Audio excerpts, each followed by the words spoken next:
For this video, we're just going to take a look at some grab responses and how some various ways that traditionally we deal with the grab. The grabs are more likely going to be to your body rather than your arm, but we can use them for both. The first thing that you need to understand when you're grabbed is this grab is not your primary threat. Your primary threat is this punch, because this anchor is just to hold you in place whilst he smashes you with that hand. As I said, first of all, we're going to need to think about defending ourselves. So whether you see it coming or not, if you're grabbed, your first response must be to hit guard.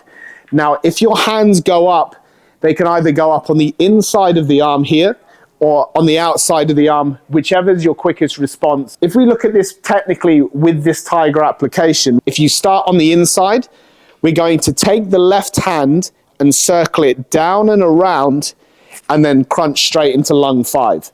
Now, this is a very easy shot for you to hit. You're well within range because obviously he's measured that and that bridge indicates that you can hit him. So you don't have to worry about your follow-up strikes. If he refuses to let go as you strike into lung 5, this is just going to make that impact into the point that much harder.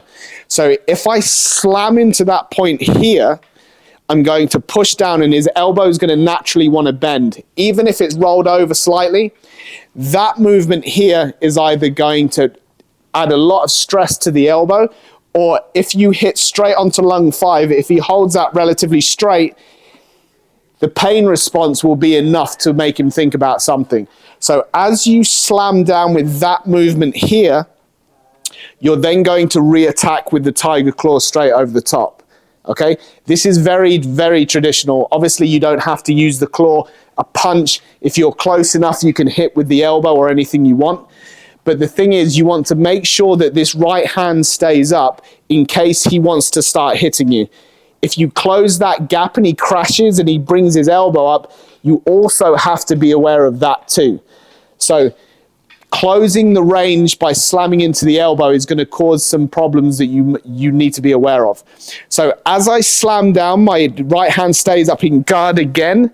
So from here, if it closes the range, and then what I can do is if he's too close to grab or punch, I can just slam the elbow straight over the top and take that headshot.